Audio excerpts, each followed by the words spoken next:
Good afternoon, everyone. I am Bill Garrity, the University Librarian and Vice Provost of Digital Scholarship.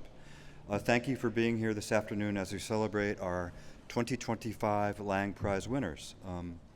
Before we begin, I would like to take a moment to acknowledge the land on which we are gathered. For thousands of years, this land has been the home of the Putwin people. Today, there are 3 federally recognized Putwin tribes: the Cachel-Dehe Band of Wintun Indians of the Calusa Indian Community, the Quetzal-Dehe Band of Wintun Nation, and the Yoka-Dehe Wintun Nation. The Putwin people have remained committed to the stewardship of this land over many centuries. It has been cherished and protected as elders have instructed the young through the generations. We are honored and grateful to be here today on their traditional lands.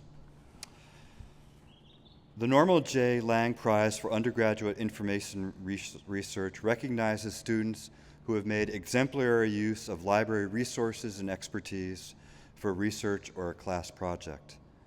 By highlighting excellence in undergraduate research, we hope to inspire more students to make use of expertise and resources to further their academic careers. I want to thank and welcome all the students who applied, the committee that judged the applications, the library team that has organized this afternoon's event and developed the website, my colleague deans and library leadership board members, the Lang Prize, the Lang family, and of course, the prize recipients and their families. So what does this prize mean for the library? To me, it means that we are not just a witness to the work of the students, but an actual catalytic agent to their academic success. We see them during orientation. We work with them during their studies. We see them living their lives within the walls of Shields.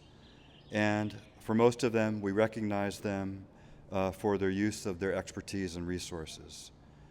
For me and my colleagues, this ceremony and the academic accomplishment represents the pinnacle of the academic year. Now I want to welcome Andy and Dozie Lang. Andy is the nephew of the late Professor Emerita Norma Lang, for whom this prize is named. Professor Lang taught botany here at UC Davis for nearly 30 years. She is remembered for her 2 passions: her dedication to her students and her love of research. We were able to create this prize thanks to the generous gift of her family. Andy is our invaluable partner in helping us develop this prize as a fitting way to honor his aunt's wishes and memory. We are honored to have him here and Dozie to represent the Lang family as we celebrate this year's prize winners. So Andy, would you come up and share a few words about your aunt?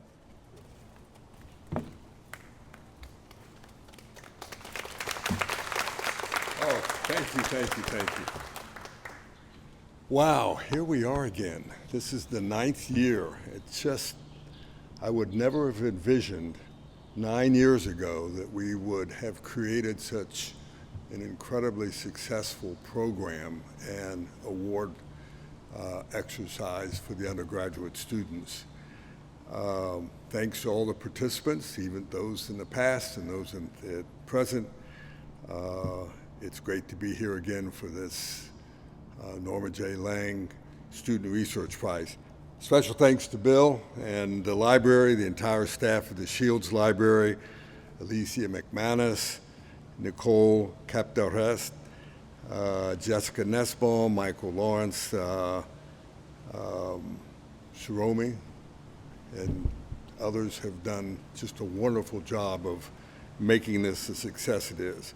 I think it's also important to recognize the faculty, and I was told this afternoon that we have continued growth and interest from the faculty in this program, that there are some new professors that have served as sponsors, and that's very encouraging to see how it's getting that kind of interest and attention.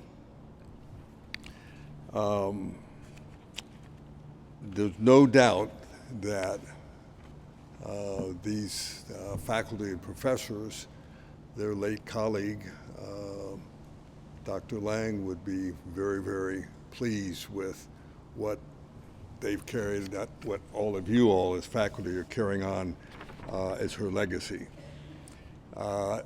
Goes without saying, and we've all talked about it, the depth and quality of the papers that are being prepared by these students is just, it's really incredible. It's a great tribute to the efforts that they make in using this institution, and particularly the Shields Library, as a tool for research, which is what my late aunt was very much about.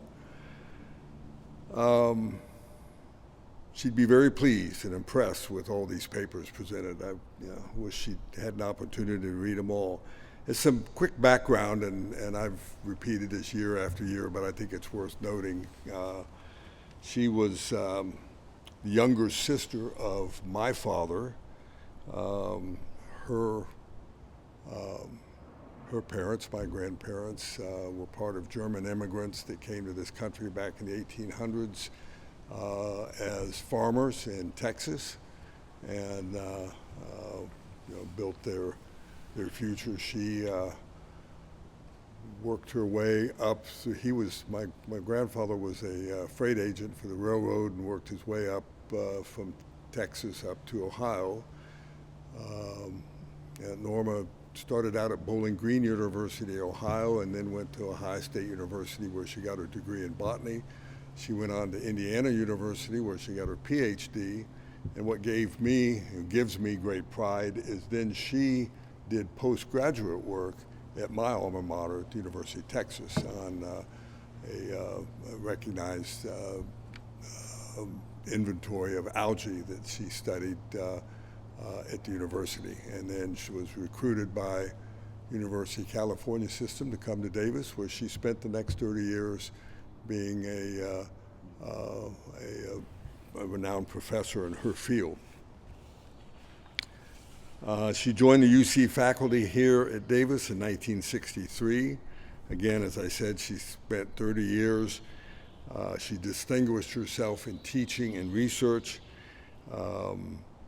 She's been recognized with a Guggenheim Fellowship, which gave her a sabbatical to study at the University of London. I got to visit her frequently after her retirement, and I can tell you she loved Davis. Her research was leading edge in its time in the use of electron microscopy for structure analysis of algae, particularly blue-green algae.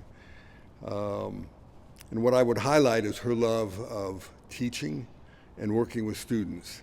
She was known for being demanding, sometimes a bit edgy, but pushing her students to high standards, but always known for having a kind heart and generosity for those who wanted to engage in what she had to offer. After retiring from UC Davis, she continued teaching by supporting adult literacy. She was a very, very strong believer in giving back for all the good fortune and time she'd had and what the university provided her, and she wanted to give back. And she did a lot of teaching for adult literacy. And related to that, the message I would give to any and all the students is to remember the great opportunity you've been provided by the educational opportunities at this institution. And as you secure your future successes, don't forget where you got a great deal of your foundation, and as she did, give back to this university. It's a wonderful thing that all of us can do for what we've been able to capture and gain from the university, is to give back. I look forward to next year. We'll have our 10th year, and that's going to be very special. I want to congratulate each and every one of the prize recipients and appreciate the hard work you put into the papers that have gained you this recognition. So with that, I think Alicia, or back to Bill. Okay, thank you, Bill. Okay, Andy.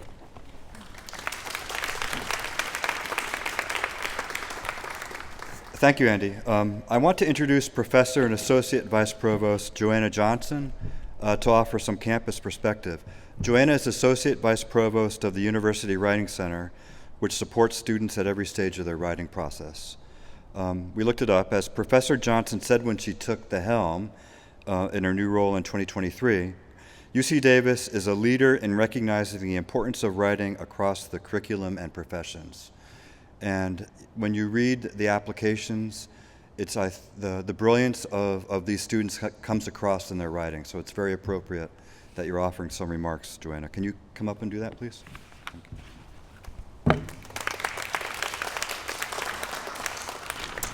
Thank you so much, Phil. I don't need to introduce myself now, so thank you for doing that for me. I do want to this tree, I know some of you work here, you see it every day, you might get used to it. I am not used to it. It is the most beautiful, glorious tree. What a gorgeous setting. So thank you for having the celebration here, and thank you for having me. So yes, I'm Joanna Johnson. I'm Associate Vice Provost in the reasonably newly instated Writing Center, which is over in the Teaching and Learning Complex just down here on Hutchison Drive. Again, thank you to the organizers for inviting me. I am always so thrilled to speak at these kinds of events which honor students. This is why we're here. We are here for you, and it gives us such great pleasure to see the work that you create, the contributions that you make to the scholarship, to each other, to us, to furthering ideas about knowledge and what your ideas are about knowledge as we go on. So it always gives me such great pleasure to be able to honor students at events like these in particular. Indeed, not just me, but all of UC Davis believes in supporting students from the first day they step on campus until the day they graduate and beyond, and that every member of the university has a role. And many of our emeriti continue contributing even after they retire from active service. Norma Lang was an incredible example in her legacy and her gift, and the library is also playing its role by awarding and stewarding this prize in partnership with the Lang family. The Lang Prize exemplifies this plenary support of undergraduates. Winners have an exciting depth and breadth of subjects. So I want to thank all university members at all levels and recognize them: faculty, lecturers, librarians, TAs, and other mentors who passionately support these students and others like them. If you had read these students' application essays, it would have been clear to you what a tremendous impact these individuals have on our students. It really does take a village, and we have a number of people who are committed to our students' development. Not least, I'm also personally really pleased to say that many of our winners today won either from work they submitted through Writing Center courses in the University Writing Program, and or with support from our consulting services in the Writing Center. Finally, it's exciting to see the coalition of support for this outstanding award grow throughout the university, and I'm really pleased to hear that this is going to have the 10th year next year, so I look forward to coming back next year in some capacity. The number of applicants has grown over time, and this year we had 37 applications and 9 awardees. So I'm delighted to be here again. Thank you for having me. I look forward to hearing more about the winners and to celebrating their achievements with you. Thank you.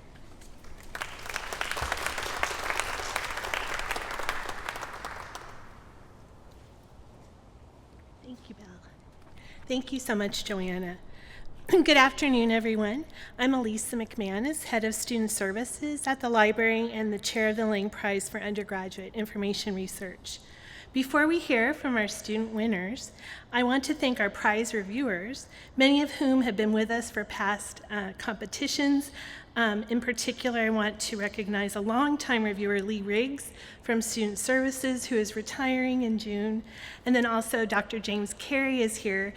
He retired last year, but he is here again this year as both a reviewer and a sponsor, for which I'm deeply appreciative.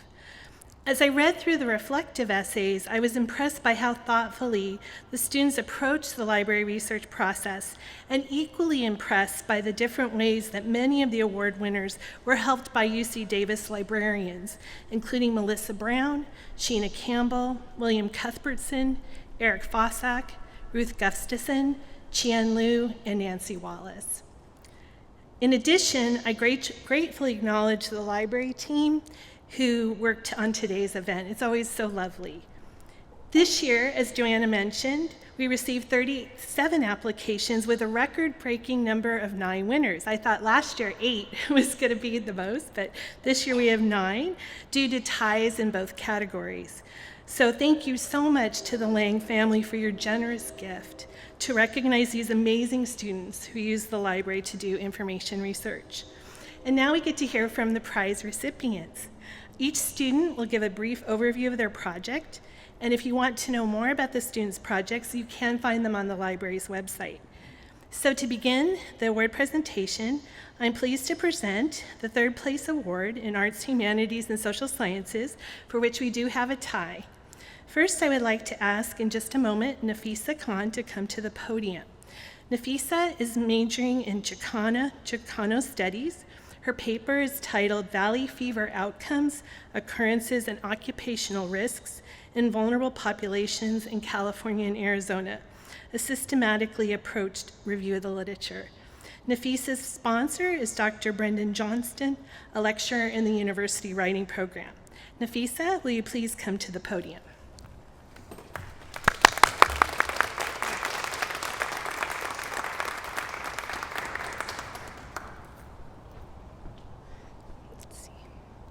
Hello, everyone. I'm honored to stand before all of you today and talk about the research project that I had worked so long on for a UWP course of mine. So my research looks at valley fever, which is a fungal disease that's spread through inhalation of fungal spores from dust that is agitated. So it commonly affects those who work closely with like the soil. So I wanted to look specifically at how it's being spread, who's getting it, where it's like growing, and also with climate change in mind, the spread of the disease and how it's creeping up into areas it wasn't previously seen in. For example, it's creeping up in towards the central coast of California as opposed to just the Central Valley where it's from. As someone who's from the Central Valley, it's a particularly important topic to me.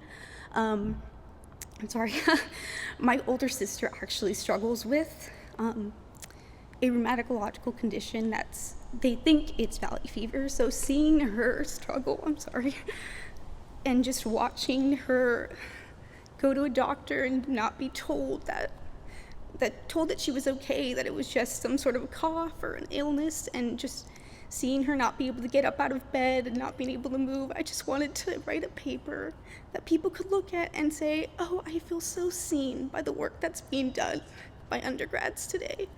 And just say, hey, I know, I feel that. You're writing about me. So if just one person can look at my work and say, I feel seen and I feel heard, and if I could give a voice to the people back home who might not be able to have access to the same library resources that we have here at UC Davis, it would mean the world to me. It is a privilege to be here at one of the top universities in California, but I think it's hard for me to forget where I came from, and I don't ever want to forget the people who raised me and the community who loved me.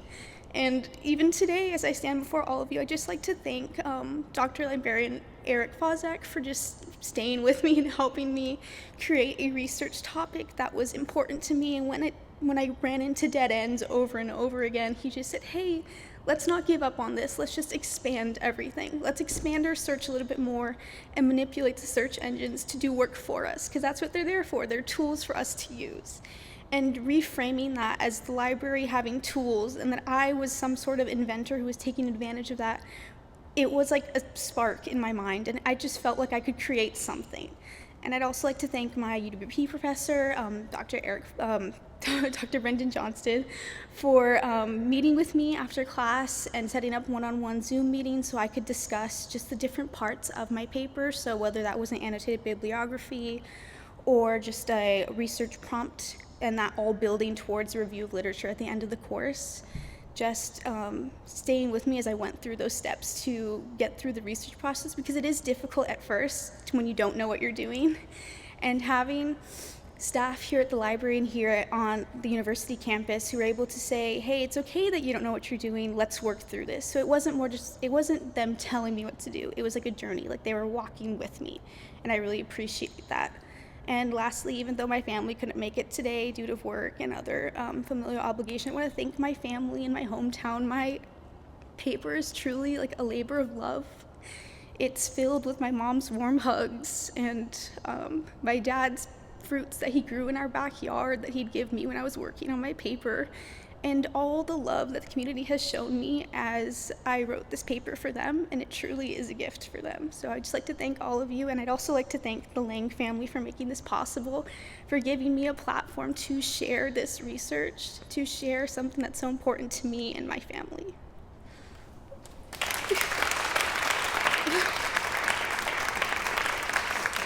Oh, thank you.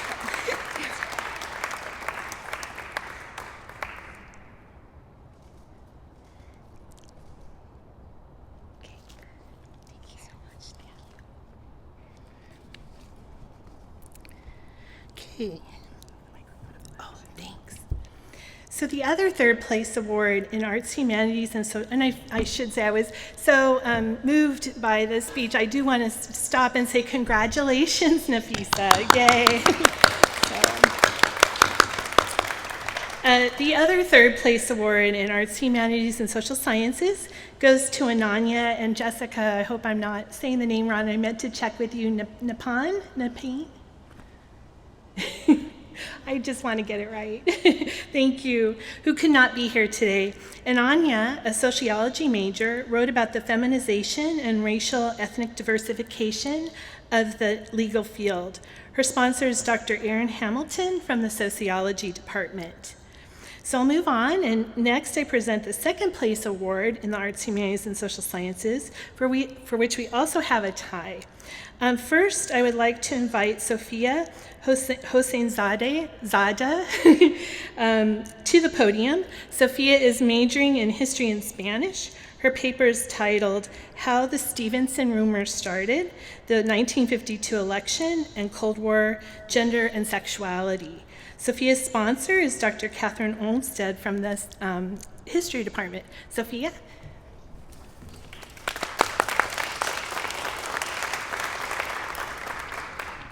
Hi, I've already been introduced, but my name is Sophia, and I would like to thank you all for giving me this platform to come here and talk about my research. And to condense it really small, I'm basically exploring how ideas of dominant expressions of masculinity and femininity are regulated in presidential politics. And as the title kind of already revealed, I use the 1952 election as a case study to explore this due to its proximity to this event called the Lavender Scare, which was a fear of queer Americans working in the federal government, and also due to the environment of the Cold War that really valued conformity, and that put pressure onto certain expressions of white masculinity and femininity. But this was not at all how my project started. I started off knowing that I wanted to talk about the Lavender Scare and the 1952 election because I was extremely interested coming across this book called The Lavender Scare, where it wrote about the 1952 election and the rumor that the Democratic candidate Adlai Stevenson was accused of being gay. But as I started to research, I was really disappointed by how little these secondary sources explored the rumor, and over time I started to really realize how much gender was intertwined with the story, alongside femininity as well. And I realized that I could not write a story about sexuality without also including how gender works into that, and the way that the binary gender system works both ways, and that I can't talk about one of these things in isolation. And the experience was amazing to realize that I can be a creator of knowledge. I think one of the biggest things that I found was realizing that the candidate Adlai Stevenson's ex-wife, Ellen Borden Stevenson, was also drawn into these attacks and also demonized for her violations of traditional white femininity, which was not talked at all in any sources. And that moment helped me really realize that, I'm doing more than just creating a passion project and exploring something I wanted to learn more about, and that I'm creating knowledge for other people to learn from. And that would not be possible at all without the library, because the UC Davis Library made this accessible. When I walked into this, I only thought of history research as going into an archive and spending hours searching that archive. But for my work, there wasn't really any sort of archive that had a ton of resources for me. If anything, there was a lot of interesting sources scattered all over the place, all over the country, and I thought that there's no way I could truly look into this because I can't travel everywhere for one document. Like, that's not possible. Until the librarians told me about the interlibrary loan feature, and I realized that I could actually have these sources sent to me, and it relieved this financial burden that I thought my research would create, and there was no way I would truly be able to investigate this rumor and find as much as I was able to find without the library and the interlibrary loan. And so I thank the UC Davis Library because I've always loved learning, especially history, but I never knew that research was a thing. I'm also from the Central Valley, and I mean, there aren't researchers in the Central Valley. Like, that was not something that I grew up seeing, and the Lang Prize and the UC Davis Library helped me realize that there is such a thing as being a knowledge producer, and that there is more I can do than just learn. And I can be someone that people can learn from, and that, something that I find interesting can be something that shapes our knowledge of things like masculinity and femininity. So I would like to thank my advisor, Professor Olmsted. She supported me from the beginning. I honestly didn't think this would be possible, but she believed in me from the beginning. Thank you so much, Professor. Like, this would have not happened without you. The interlibrary loan as well. The Lang family, you guys all helped to make this possible, especially with the opportunity to publish my work. With our current political climate, I've realized that my work is extremely, extremely relevant. It is something that happened in the past, and I don't want my work to be brushed off as just an example of Cold War paranoia, and that there is so much we can see today in what I have studied in the past. And so I'm very honored to have this opportunity to have my work be spread so that others can learn from it. Thank you.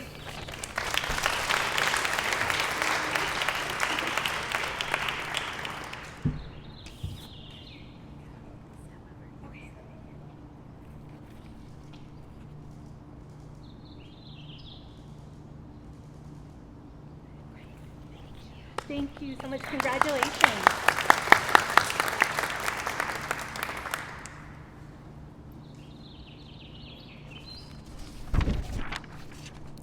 Okay, the other second place award in Arts, Humanities, and Social Sciences goes to Devisha Singh.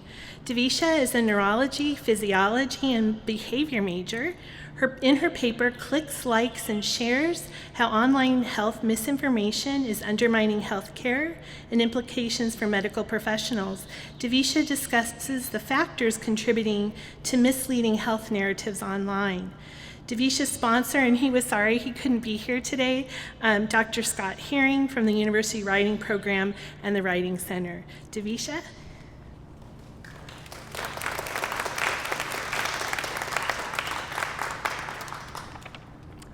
Hi everybody, my name is Devisha, and my paper explores the topic of misinformation and disinformation and how this affects the field of healthcare. So a little bit of background context about my paper. I first wrote this essay as part of UWP 104F, which is a class that is titled Writing for the Health Professions, and as mentioned, this is taught by Dr. Scott Herring last quarter. And for this assignment, the prompt that I needed to address was discussing a pressing issue in the field of healthcare. And one of the first things that immediately popped up in my mind for this prompt was misinformation, especially from the context of the COVID-19 pandemic.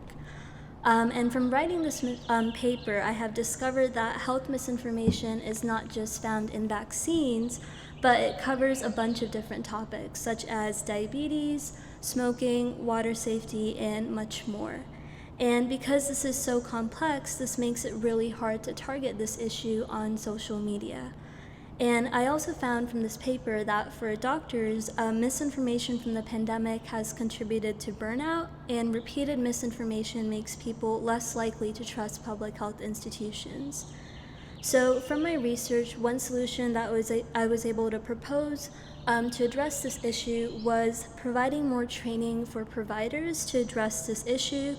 And a big takeaway that I personally got from this paper was that you can't just tell your grandmother to stop scrolling on Facebook to prevent seeing misinformation.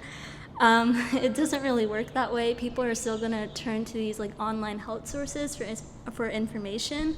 So for doctors, what this means is that there's this need to understand how to approach these patients in an understanding way without shutting them down. So perhaps training is one way to address this issue. And another approach that I was able to propose in my paper was to continue increasing diversity in healthcare settings. This is also important so that way patients from different backgrounds can find providers that understand their needs, and that way that this trust can be rebuilt as well. And when it also came to writing this paper, I am super grateful to have received support from the librarians here at Shields. Ruth Gustafson, one of the librarians, was able to stop by my UWP class, and from her presentation, I was able to learn how to use the library search engine. And I was also fortunate enough to book an appointment with Melissa, who's one of the other librarians here, and she was able to help me find more solutions for this problem, specifically for what it meant like for healthcare providers. And as a graduating senior, I just would highly recommend that students are not afraid to reach out to the team here at Shields. Research can just be super scary and complex and daunting at times, and everyone over here is just so kind and so helpful and so understanding of helping students out. So I'd highly recommend that students reach out and are not afraid to ask anyone for support. And lastly, I just want to say I want to provide a huge shout out to my sponsor, Dr. Herring. He wasn't able to make it today, but really it was through his support and guidance that I was able to also get this paper completed. Surprisingly, I originally didn't even intend on applying for this prize. This was kind of a last-minute thing that was pulled up because I realized that through my research, I was on the library website a lot and I saw this prize being sponsored. So I was like, oh, maybe I should apply for it. And one of the things that Dr. Herring would mention to students in class was the importance of sharing our writing to people across campus. So applying for on-campus journals, applying for prize writing, and it got me thinking maybe I should apply. And I reached out to him kind of last minute, a couple of days before the deadline during spring break, and I wanted to run it by him, and he was kind enough to tell me to go for it. So it was a huge surprise to figure out that I ended up getting second place. And lastly, as someone working currently towards going into the field of healthcare, this paper has provided me a really neat opportunity to explore this topic more, and I'm super grateful to be able to share my research with everyone through this prize. Thank you so much.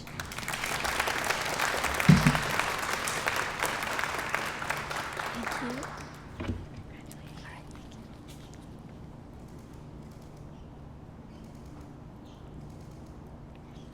Congratulations.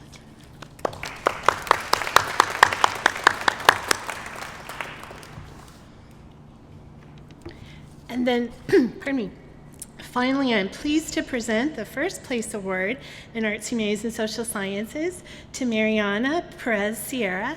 Mariana, an International Relations and Chicano Studies major, receives the award for her honors thesis, Expandiendo la Herida, How U.S. Training Exacerbated Human Rights Violations During Chile's Dictatorship. Mariana's sponsor is Dr. Juan F. Teguez, his assistant professor of political science. Mariana, I welcome you to the podium. Oh, there you are.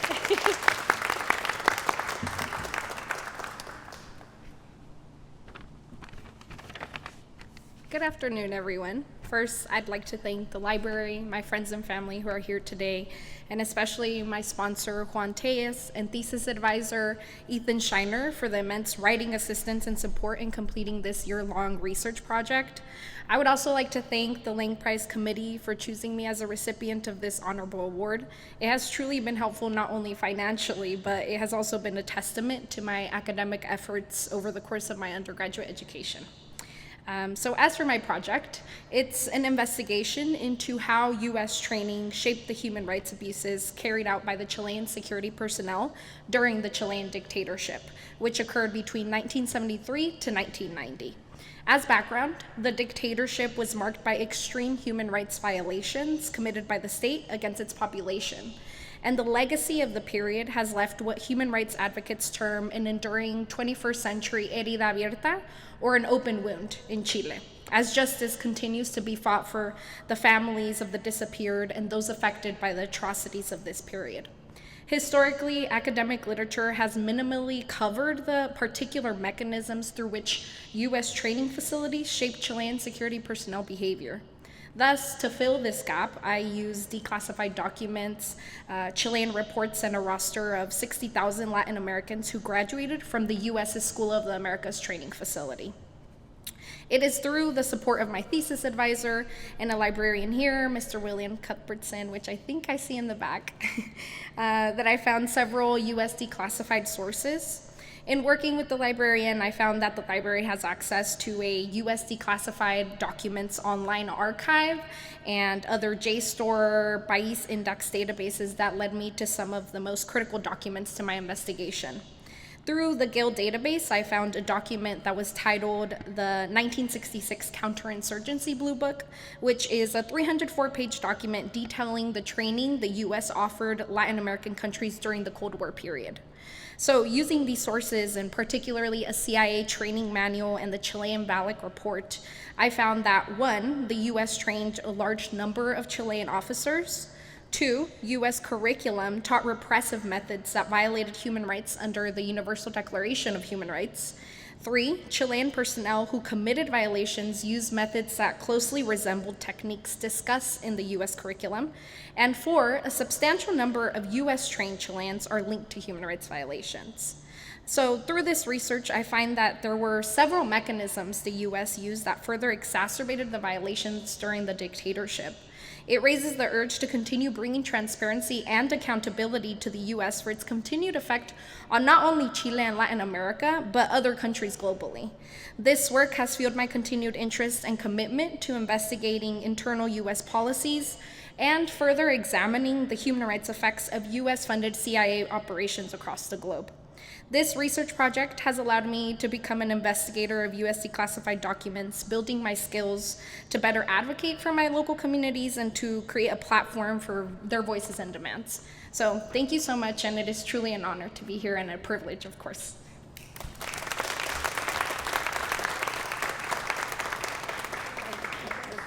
You're good.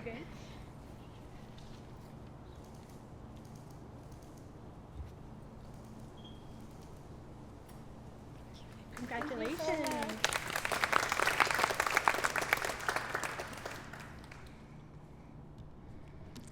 Okay, and now we're moving on to the Lang Prize Award for Science, Engineering, and Mathematics, for which we also, I should say that it would be the third place award, and we also have a tie here as well.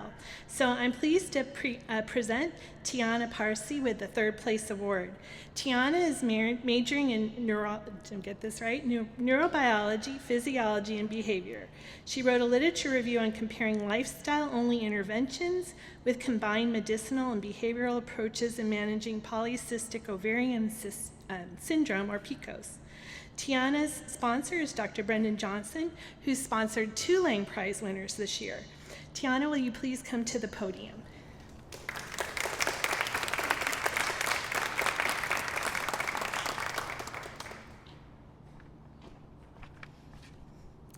About 1 year ago today, I received a phone call from my best friend on her way back to her dorm at UCLA.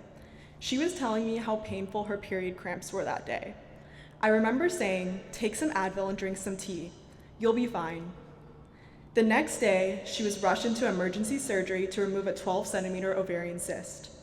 The physician told her that if she had waited just a few more hours to come to the ER, she would have lost her ovaries and potentially her life. Physicians diagnosed her with polycystic ovarian syndrome, more commonly known as PCOS, which later became the primary focus of my research paper. I couldn't fathom how one condition could encompass such a broad range of symptoms and patient experiences. PCOS is a reproductive endocrine disorder characterized by irregular periods, elevated testosterone levels, and the buildup of many immature eggs, referred to as cysts, around the edges of the ovaries. This causes inflammation and damage to reproductive organs. Through my research, I discovered that although there are 3 diagnostic criteria, only 2 are required to diagnose. This means you technically don't need to have polycystic ovaries to have polycystic ovarian syndrome.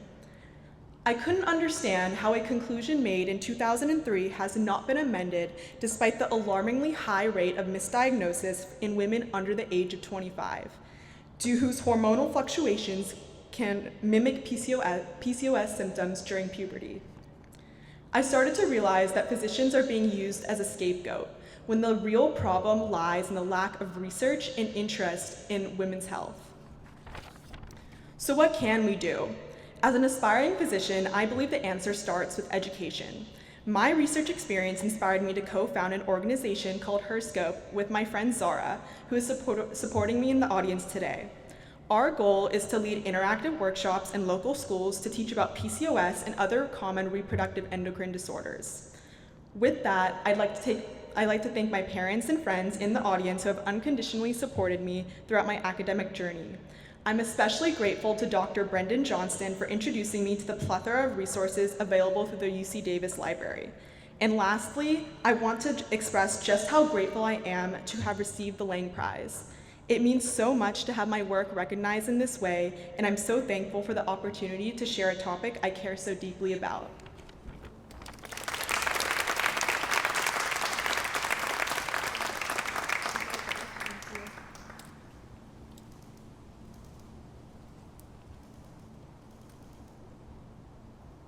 Congratulations, Tiana.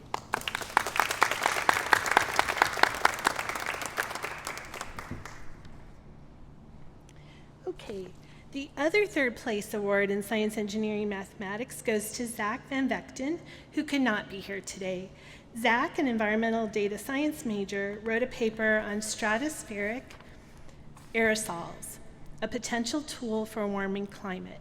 His sponsor is Dr. Amy Goodman, I hope is it Bide or Bide, from the University Writing Program in the Writing Center. And now I'll move on to the second place winner in science, engineering, and math category. And I learned when I met Peter, it's Peter, and I said Gorge, but I did find out that the Egyptian pronunciation is George. So I would like to welcome Peter to the podium in just a moment. Peter is a human biology major. His paper was a review evaluating the effects of energy drinks on athletic performance and health of adolescents. Peter's sponsor is Dr. Erica Strandjord, hopefully I'm getting that right too, from the University Writing Program. Peter.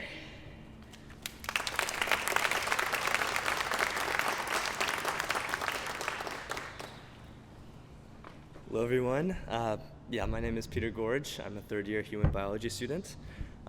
First and foremost, I'd like to say thank you to the UC Davis Library and the Lang family for allowing me the opportunity to be up here today. I'm so grateful for being here and being recognized for my work, so thank you very much. I'd also like to thank Dr. Erica Strandjord, my English professor, who endured the countless questions that I've had at office hours for my project and also ultimately encouraged me to apply for the prize. And so thank you very much for all the support. And lastly, I'd like to also thank Eric Fausak, the health sciences librarian, who came into our class, taught us about the library resources that we had available, and taught us how to navigate databases such as PubMed and Scopus that have been foundational to my review article. It was amazing to learn about all the search strategies that I had at my disposal in order to navigate peer-reviewed, credible sources that I used to compile my research. So, as mentioned, my project is titled Evaluating the Effects of Energy Drinks on Health and Athletic Performance. My motivation for this project stemmed from my roommate, actually, who is an avid energy drink consumer. He's a chemical engineering student, and so he drinks energy drinks very regularly in order to keep himself awake and focused throughout his studies, but then also at the gym for athletic performance. And so this is actually pretty common among college students especially. Just walking around the library during midterm season or during finals week, I see energy drinks everywhere. I also see energy drinks at the gym consistently where people consume them for energy. And so it wouldn't come to a surprise that after reading more than 45 papers on energy drinks, I found some really interesting conclusions, one of which is that the caffeine in energy drinks is the primary factor that has been validated to increase athletic performance. And it's not just for one sport or a few sports, but across a variety of sports disciplines, including running, swimming, cycling, and team sports as well. However, the acute consumption of high doses of energy drinks has also been shown to correlate with some adverse health events. So the dosage that is the FDA's safety limit is around 400 milligrams per day of caffeine, and so consumption over that range for healthy adults is considered problematic. Many adverse events, specifically for the cardiovascular, neurological, and renal system have been reported, such as cardiac arrhythmias, insomnia, anxiety, and acute kidney injury. So when I kept doing research into this project, I also realized that there hasn't been much research done on adolescents and the effects of energy drinks on that population, despite adolescents making up 68% of energy drink consumers. And so looking into this, I saw that apart from those health effects that I talked about previously, adolescents also face a risk of developing destructive behaviors due to energy drink consumption. Mainly aggressiveness, sensation-seeking, binge drinking, and then of most concern to me is it's used as a gateway for tobacco and soft drug use. And so this finding really alarmed me and made me think deeper into why energy drinks are why adolescents comprise such a large majority of energy drink consumers. So what I found is that energy drink companies have specifically been targeting their marketing practices towards this adolescent population. And they've been doing so through a variety of methods, some of which include depictions of extreme sports themes like snowboarding, bungee jumping, skydiving, things that are very attractive to a young population, as well as endorsements by professional athletes and the promise for athletic performance. More so though, these companies have also pushed advertisements on TV channels whose base audience is adolescents between the ages 12 and 17 years old.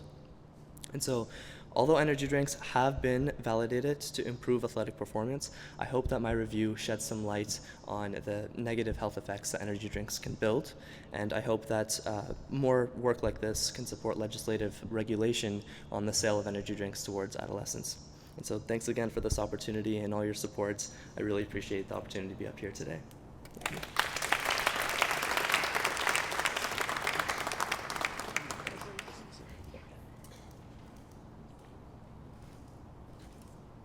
Great, congratulations. Thank you so much.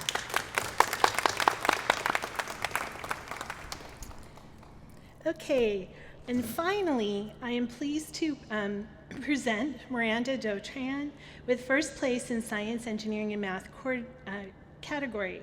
Miranda, a cell biology major, explored the link between midlife hypertension and dementia.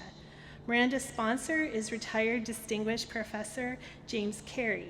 Also, in a Lang Prize first, Miranda received a perfect score from all three judges. Well done, Miranda. Now please come to the podium.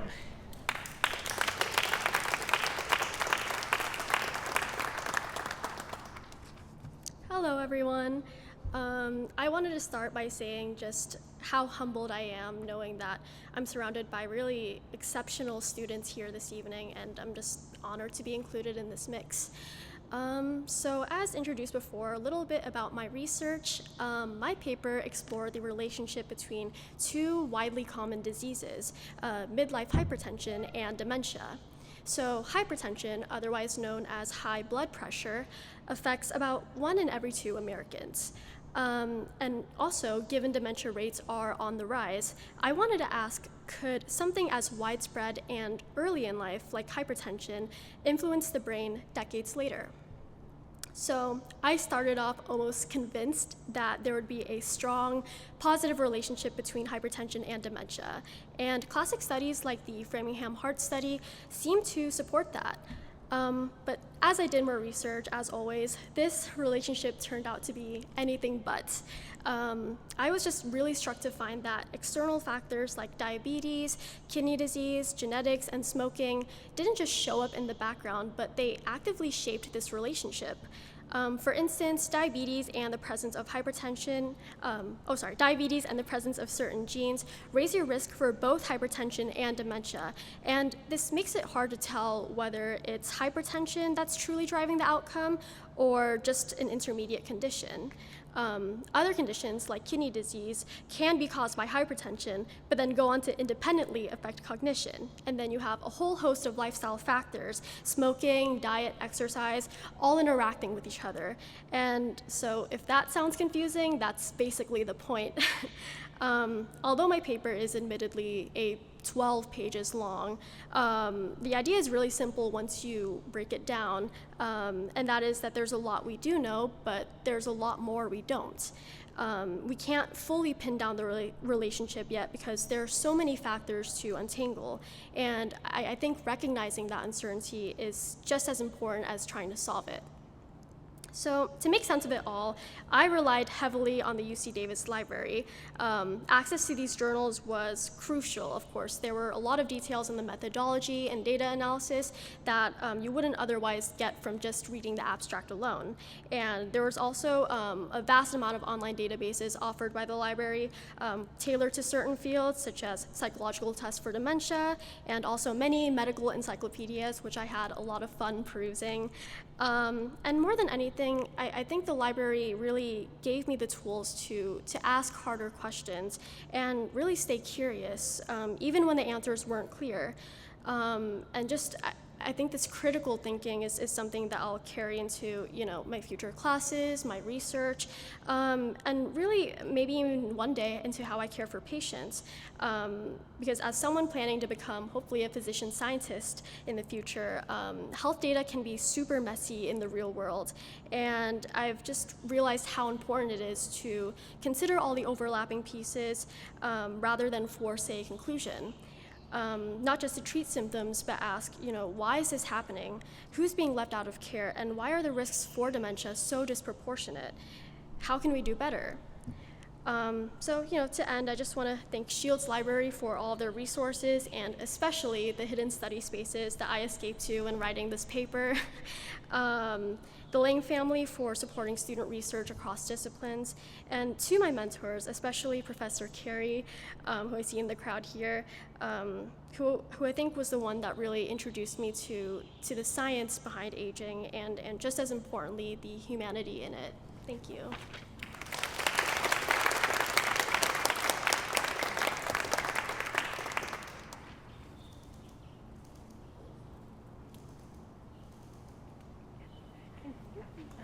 Congratulations, Miranda. And congratulations to all our winners. I really enjoyed hearing more about your papers. And please, let's give another round of applause to all of our winners. Okay. Thank you again for joining us today to recognize and celebrate the remarkable achievement of these 9 students. We hope you'll stay and enjoy the refreshments, which I see there in the back. And then also, if you'll take a few minutes, we have some quotes from our winners over here along the windows. And then also, feel free to stop by and say hello to the prize recipients. Thank you all so much for coming today.